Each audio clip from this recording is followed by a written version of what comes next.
안녕하십니까. 닥터 비트맨입니다. 네, 현재 코인 마켓캡에서 메이저 탑 10 코인들의 가격을 한번 보았습니다. 비트코인과 이더리움, XRP 같은 경우 1%, 비트코인 캐시, 이오스 같은 경우 한 약 3%, 바이낸스 코인은 계속해서 상승하는 모습을 보여주면서 3.5% 상승한 모습을 보여주고 있는데요. 네, 이러한 소폭 상승이 암호화폐 상승의 대상승장으로 가는 발판이 되었으면 좋겠습니다. 네, 그러면 제가 준비한 소식으로 바로 넘어가도록 하겠습니다. 현재 XRP T봇이 은행 라이센스를 얻기 위해 노력하고 있다고 하는데요. XRP T봇의 창시자이자 위셉 윈드가 어제 XRP 미덥에서 XRP 커뮤니티의 대변인을 소개한 것이 발표되었다고 합니다. 네, 그러면서 XRP 애호가 티파니 헤이든이 공유를 했다고 하는데요. 네, 그녀는 언급했다고 합니다. 어제 큰 뉴스 XRP의 만남이 있었다. 위셋 윈드가 은행 면허 취득 과정이 있었다면서 이렇게 언급을 했다고 합니다. XRP 팁벗이 만약에 최종적으로 금융권 라이센스가 주어지게 되면 XRP 가격이 상승을 하게 될 것으로 예정을 이렇게 얘기를 하고 있으면서 암호화폐 기관 투자자 및 개인 투자자들의 더 많은 투자가 이루어질 것이라고 얘기를 하고 있습니다. 네, 그러면서 펀드 스트레스의 탐 리에 따르게 되면 XRP 생태계한 개발은 확실히 멋질 것이라면서 위셋 윈드의 XRP 랩스 연구소는 XRP 생태계의 축복이 되었다고 기사가 이어져 가고 있습니다. 네, 그러면서 최근에 XRP 랩스가 리플의 X 스프링에 의해 자정적으로 지원을 받기도 했다며 XRP 랩스가 XRP 생태계를 더욱더 확장시킬 것이다 라면서 기사가 마무리되고 있습니다. 그 밑에 내용은 그렇게 중요한 내용이 아니라서 XRP, 리플 칭찬입니다. 다 아시는 내용들이라 넘어가도록 하겠습니다. 네, 정말 XRP 팁벗이 금융권 라이센스를 획득하게 되면 암호화폐 최초죠. 암호화폐 최초 최초라는 타이틀을 걸게 되면서 많은 기관과 개인 투자자들의 자금이 들어오는 이런 통로가 하나 더 개방이 되는 게 아닐까 싶습니다. 네, 이러한 소식에도 불구하고 XRP는 현재 가격도 꿈쩍도 하지 않는다는 게 정말 세력과 고래들이 확실하게 가격을 누르고 있다라고 생각이 드네요. 네, 벡트 플랫폼이 뉴욕에서의 비트 라이센스 승인을 위한 움직임이라는 기사가 나왔습니다. 뉴욕 증권거래소의 모 회사인 인터콘티넨탈 익스체인지는 2018년 12월 벡트 플랫폼 출시 예정을 발표했다고 합니다. 네, 그러나 미국 건물이 아니죠. 선물거래위원회 CFTC의 규제 승인이 지연되면서 출시가 늦춰지고 있다며 벡트 플랫폼은 비트코인을 기반으로 하는 혁신적인 제품이라며 달러 대신 비트코인으로 결제될 비트코인 선물 계약을 제공할 것이라고 하네요. 네, 벡트의 1일 계약이 만료가 되면 미국 달러가 아닌 비트코인 토큰으로 지급이 된다며 따라서 승인 권한의 가장 큰 관심사는 커스터디 서비스와 자금 세탁이라며 기사가 마무리되고 있습니다. 그러면서 벡트 플랫폼의 CEO인 켈리 로플러가 최근 블로그 게시물에서 다음과 같이 언급했다고 합니다. 새로운 제품 출시는 알려지지 않은 변수에 대한 해결이 필요하며 이러한 문제를 해결하면 건강하고 장기적인 성장을 위한 경로를 명확히 하는 데 도움이 될 것이다 라고 언급하고 있는데요. 네, IC 뉴욕 주립 금융서비스국으로 이동이라는 부제에 따르게 되면 블룸버그 통신에 나온 발표 인용하면 다른 중요한 장애물은 기존적으로 정보, 기관 거래소나 플랫폼 거래가 고객으로부터 받은 마진이나 초기 금액을 예치해야 한다는 것이고 따라서 CFTC는 비트코인인 경우 펀드를 어떻게 그리고 어디에서 관리할지에 대해 우려하고 있다고 합니다. 네, 더욱이 비트코인의 수탁 관리 서비스를 두 단계로 나누는데 하나는 거래를 정산하기 위한 정보센터와 비트코인 선물의 거래 주문이라고 합니다. 네, 보도에 따르게 되면 ICE 소유자는 비트코인의 수탁 관리 서비스를 허용하기 위해 주 정부기관으로부터 비트 라이센스를 조달할 것을 제안했다고 하는데요. 또한 NYDFS는 윙클보스의 제미니 트러스트, 중개회사인 타고미 및 비트스탬프와 같은 여러 거래소 및 트러스트에 라이센스를 부여했다고 합니다. 네, 그러나 벡트 플랫폼은 어플리케이션 기반의 수탁 관리 요청이라며, 즉 비트코인은 그대로 거래되지 않고 다른 파생 제품 및 결제 모듈이 그 위에 구축된다면서, 주 당국의 승인은 벡트가 선물 계약과 비트코인에 기반한 다른 응용 프로그램들을 시작하는 최종 결정권자가 여전히 CFTC이기 때문에 벡트 플랫폼의 출시를 확정하지 못하고 있다며, 더욱이 초기에는 제도적인 대량 투자자만이 이용 가능하게 될 수도 있다면서, 네, 기사가 마무리되고 있습니다. 네, 벡트에 관련해서 요즘 들어서 굉장히 많이 나오는 것 같습니다. 많은 얘기들이 나오고 있는 것 같은데요. 네, 벡트 빨리 좀, 네, 승인 좀 나서, 네, 암호화폐 투자자분들에게 단비 같은 소식이 전해졌으면 좋겠습니다. 물론 ETF 승인도 같이 나면 더욱더 좋겠죠. 네, 이런 기사가 나오고 있습니다. 자연스럽게 영역 넓혀가는 블록체인, 본인도 나도 모르게 쓰고 있다라는 기사를 보겠습니다. 생활 전반에 블록체인 기술이 현재 속속들이 들어오고 있는데요. 블록체인이 일상적인 기술로 자리를 잡아가고 있다고 합니다. 네, 다양한 기업들이 블록체인 개발에 열을 올리고 있는데요. 그 결과 주변에 블록체인이 적용된 서비스들이 하나둘 늘어나고 있다고 합니다. 네, 일단 통신사도 나선다고 합니다. KT와 SKT가 적극적이라고 하는데요. 최근 KT는 블록체인 플랫폼 기가체인을 공개했다고 합니다. IoT와 5G의 블록체인을 적용해서 보안을 강화하는 한편, 블록체인 개발 플랫폼인 기가체인 BAAS를 통해 블록체인 서비스를 대중화하겠다는 계획이라며, 이와 함께 글로벌 블록체인 사업도 추진한다고 합니다. 네, 전 세계 통신 사업자 간 협력을 통해서 아시아 및 글로벌 블록체인 네트워크를 만들겠다는 의도라고 하는데요. 네, SKT도 블록체인 사업에 적극적으로 나서고 있다고 합니다. 다만 KT와는 방향이 다르다고 하는데, 네, 블록체인 기반 서비스를 자사 서비스에 도입하는 방식이라고 하네요. 네, SKT는 국내 블록체인 기업 코인플러그와 신원 인증 서비스를 개발하고 있다고 합니다. 이를 활용해 자사 통신 보안 및 마케팅 플랫폼에 적용하겠다는 계획이라고 하면서, 새로 선보인 뮤직 앱에도 블록체인 기술이 적용될 예정이라고 합니다. 본래 서비스 출시와 동시에 블록체인 기술을 적용할 예정이었으나 향후 순차 적용하는 것으로 순서를 바꿨다면서, SKT는 뮤직 앱에 블록체인을 적용하면 음악 저작권을 투명하게 관리할 수 있고 아티스트와 이용자의 권리도 확대할 수 있을 것으로 전망했다고 하네요. 네, 자동차 회사에서도 블록체인을 적용한 서비스를 개발했다고 합니다. 현대와 기아 자동차는 22일 스마트폰으로 전기차의 성능을 조절할 수 있는 기술을 개발했다고 밝혔고, 스마트폰을 통해 전기차의 7가지 성능을 자유롭게 조절할 수 있는 기술이라고 합니다. 네, 자동차와 인터넷을 연결하는 기술은, 네, 많은 분들이 우려하듯이 해킹 등의 문제가 발생하면 자칫 큰 사고죠. 자동차 사고는 정말 인명피해를 발생시킬 수 있기 때문에 신중해야 한다는 지적을 받아왔다며, 보안 문제를 해결하지 못하면 자율주행이나 인터넷 연결 등의 상용화가 어려울 수도 있다는 지적도 이 때문이었다며, 현대 기아차는 이 문제를 블록체인으로 해결했다고 밝혔다고 하네요. 네, 그러면서 지역 화폐에 관해서도 굉장히 많이 나오고 있죠. 이번에, 네, 지하철을 왔다 갔다 하면서 본 게, 네, 경기도 지역 화폐가 이제 발행된다고 하는데요. 지역 화폐도 이미 블록체인이 대세라고 합니다. 최근 지자체들의 지역 화폐 발행 열풍이 뜨겁다고 합니다.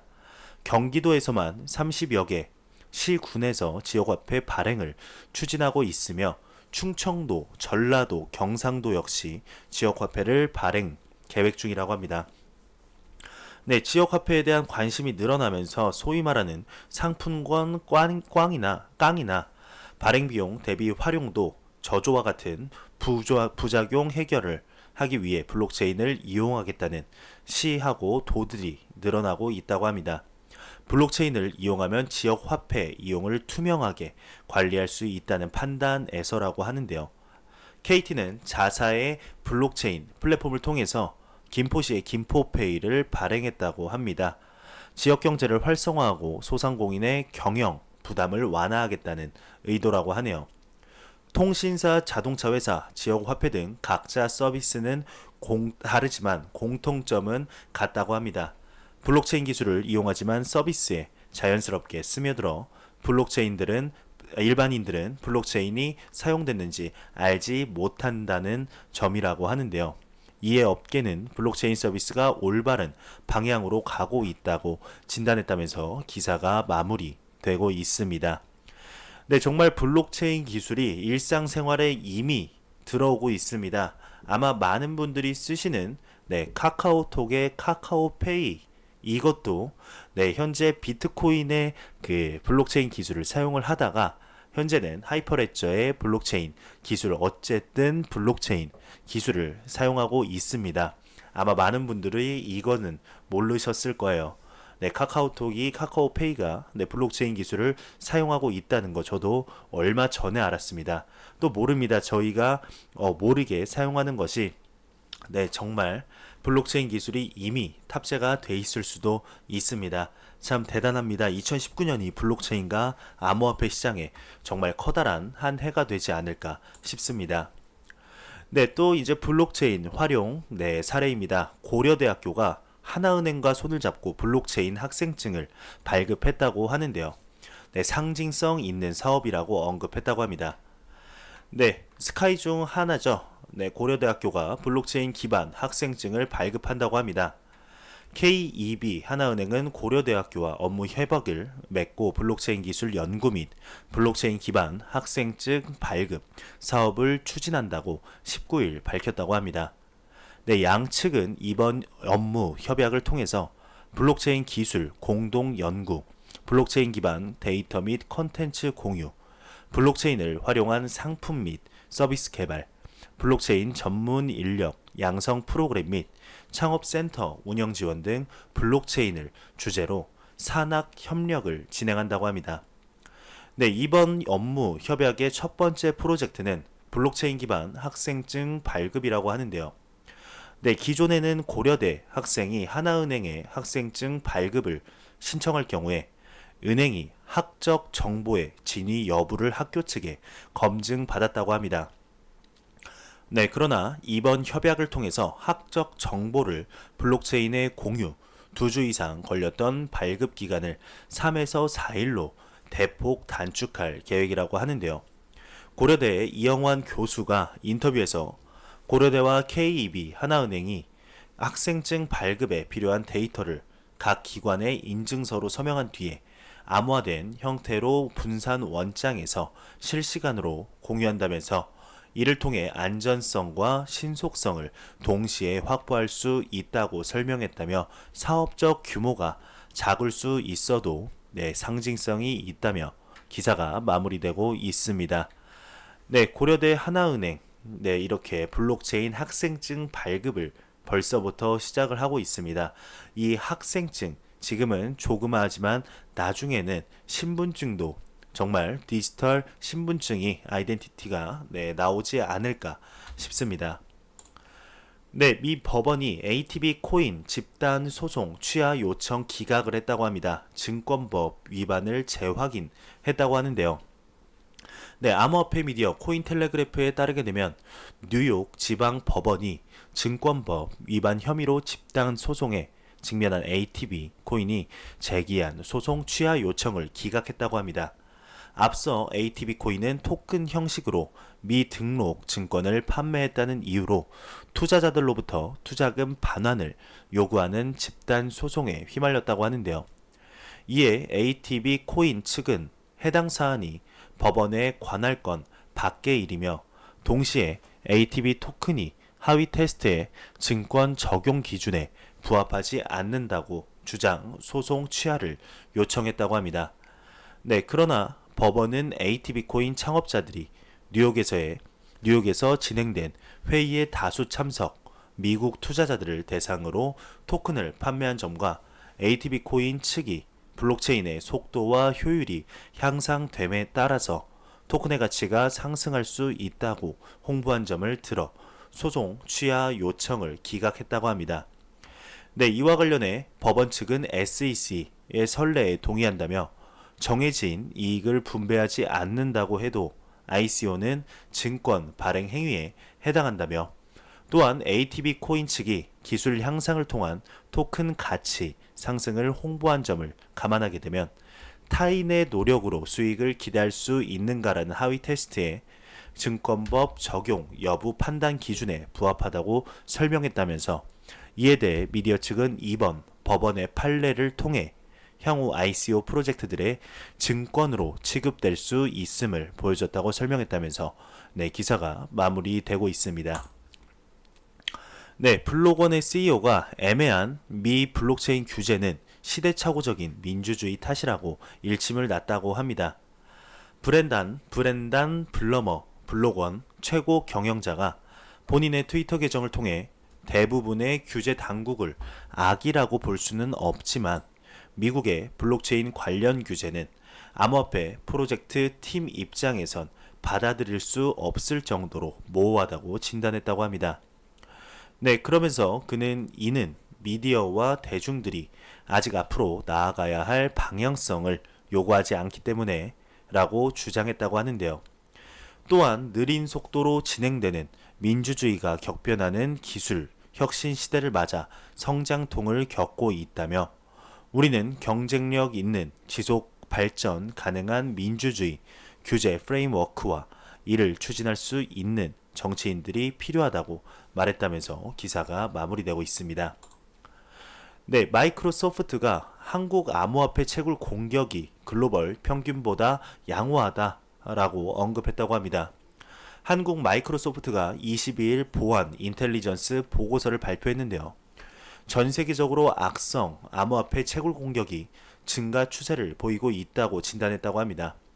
네, 보고서에 따르게 되면 2017년 가장 위협적이던 랜섬웨어는 2018년 60%까지 현저하게 감소했다며 반면 개인 컴퓨터를 암호화폐 채굴에 사용되도록 감염시켜서 불법 수익을 창출하는 형태의 공격이 증가하기 시작했다며 실제로 2018년 랜섬웨어 탐지율이 0.05% 그친 데에 비해 전 세계 월 평균 암호화폐 채굴 탐지율은 0.12%로 나타났다고 합니다.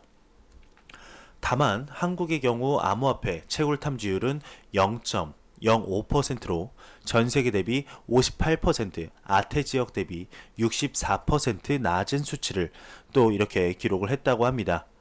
네, 마이크로소프트 측은 암호화폐 채굴 공격과 관련해서 사용자가 다른 작업을 수행하거나 컴퓨터와 떨어져 있는 동안 사용자의 컴퓨터 성능이 눈에 띄게 저하되지 않는 이상 전혀 인식이 되지 않을 수도 있다며 그 결과 사용자들이 보안 위협을 제거하기 위한 행동을 취할 가능성이 낮아지고 공격자들이 장시간 암호화폐 채굴의 시스템을 활용하게 된다면서 이렇게 기사가 마무리되고 있네요.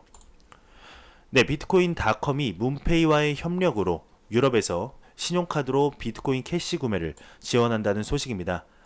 영국과 유럽 지역 주민들은 신용카드를 통해 비트코인닷컴 지갑에서 직접 비트코인 캐시를 구입할 수 있게 된다고 하는데요. 비트코인 캐시 구매 지원은 암호화폐 결제 처리 업체인 문페이와의 파트너십을 체결한 덕분에 가능하게 되었다고 전했다고 합니다. 네, 그러면서 비트코인닷컴은 비자 카드와 마스터카드로 비트코인 캐시를 구매할 수 있는 옵션은 이미 미국에서 진행되고 있다고 덧붙였다고 하는데요. 한편 비트코인닷컴은 비트코인 캐시 머천트라는 앱이 곧 안드로이드를 통해서 출시될 예정이라며 비트코인 캐시 머천트는 간단하고 무료이며 상인들이 어떤 소매점에서든 비트코인 캐시를 받을 수 있게 해준다고 설명했다며 기사가 마무리되고 있습니다. 네, 암호화폐 미디어 비트코인닷컴이 벨라루스가 원자력 자원을 이용해서 비트코인 채굴에 나서는 첫 번째 국가가 될 전망이라고 22일 보도했다고 합니다. 네, 미디어에 따르게 되면 알렉산더 루카첸코 벨라루스 대통령이 최근 진행된 IT 업계 및 강요 회의에서 벨라루스는 빠른 시일 내에 암호화폐 채굴에 사용할 수 있는 잉여 전력을 확보하게 될 것이라고 밝혔다고 합니다. 네, 그는 이와 관련해 현재 리투아니아와의 국경 지역에 원자로 2기를 보유한 원자력, 네, 혀를 깨물었네요. 네, 원자력, 죄송합니다. 네, 원자력 발전소를 건설하고 있다며, 네, 이곳에서 발생하는 잉여 에너지를 이용하는 비트코인 채굴 설비를 구축할 수 있다며, 이를 통해 비트코인을 확보하고 수익을 창출할 수 있을 것이다라고 밝혔다면서 기사가 마무리되고 있습니다.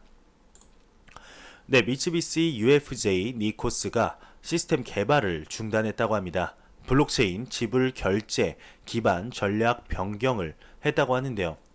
일본 최대 은행 그룹인 미쓰비시 UFJ 파이낸셜 그룹이 MUFG죠. 리플사와 파트너십을 맺은 이런 기업입니다. 신용카드 자회사 미쓰비시 UFJ 니코스가 수익성 우려로 신규 시스템 개발을 중단했다고 니케이 신문이 보도했다고 합니다. 네, 미디어에 따르게 되면 미쓰비시 UFJ 니코스는 2016년부터 해당 시스템 개발에 착수를 했고 2022년 3월까지 1,500억 엔을 투자해 개발을 완료할 계획이라고 하네요. 네, 하지만 카드별 관리 시스템에 따른 별도 비용이 발생을 했고 투자 수익 악화 우려가 제기된 것으로 알려졌다며 개발 중단 시점 기준 투자액은 750억 엔이라면서 기사가 마무리되고 있습니다. 네, 이 소식이 과연 어떻게 이 미쓰비시에 영향을 미치게 될지 한번 지켜보도록 하겠습니다.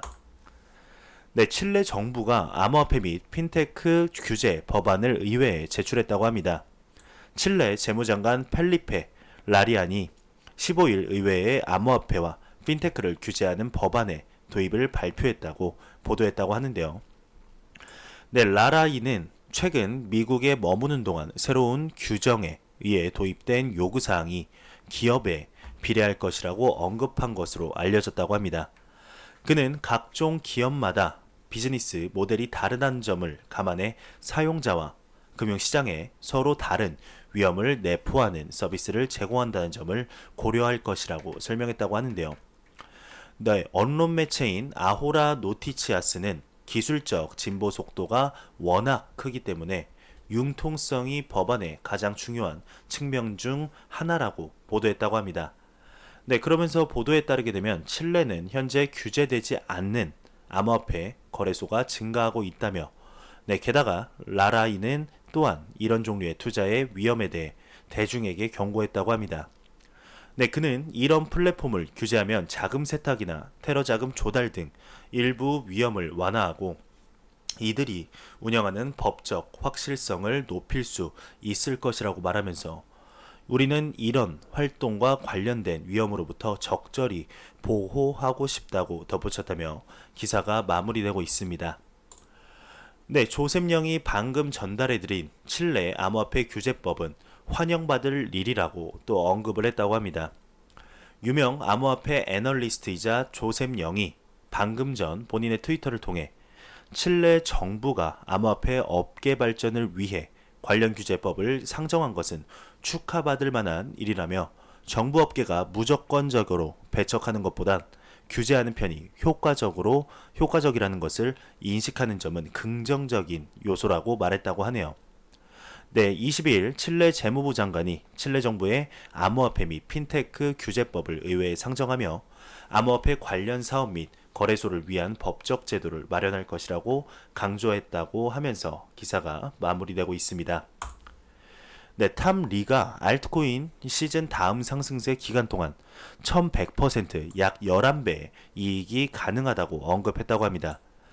네, 최근 비트코인이 5,300달러 아래로 하락하면서 암호화폐 시장은 상당히 급격한 추락을 보였다며 그러나 펀드스트렛의 탐 리에 의하면 비트코인과 알트코인의 상관관계는 2017년과 2018년 상승 때와 비슷한 1100%의 이익을 가져올 수 있다고 얘기했다고 합니다.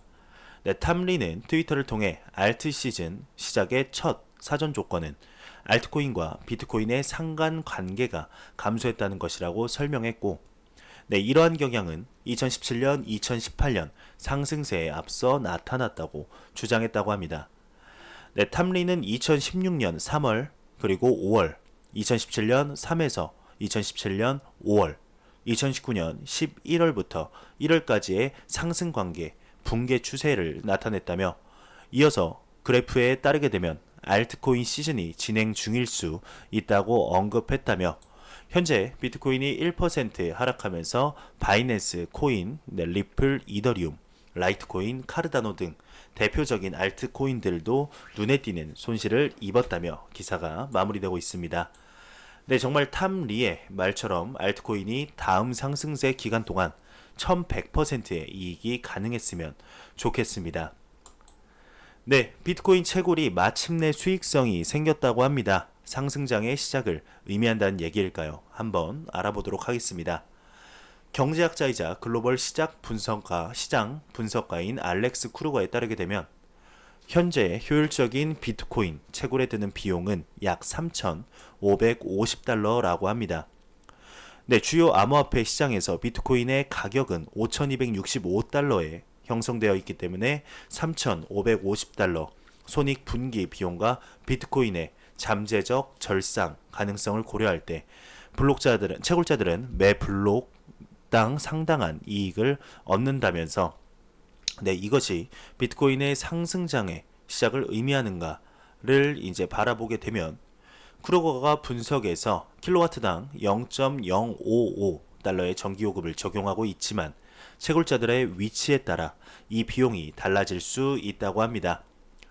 그러면서 2018년 하반기 내내 비트코인 실제 가격이 비트코인의 손익 분기 가격보다 낮아져서 채굴자들은 자신들의 사업체에서 순손실을 기록했다면서, 유명한 암호화폐 및 보안 전문가 안드레아스 안토노폴로스가 모든 채굴자들이 떠나면 비트코인이 없어질 수도 있다는 죽음의 소용돌이 이론에서 말했듯이, 채굴자들은 그들의 초기 책무 때문에 사업체를 포기하는 것은 어렵다면서, 그런 일이 일어나지 않을 이유 중 하나는 채굴자들이 훨씬 더 장기적인 관점을 가지고 있기 때문에, 즉 그들은 장비에 대한 기존 투자를 하고 있고 대개 장기 계획에 따라 전기를 구입한다며, 따라서 수익성이 생기기까지 3개월을 더 기다려야 하더라도 장비를 가지고 있다면 그들은 운영을 정지하지 않을 것이다라며 기사가 마무리되고 있습니다.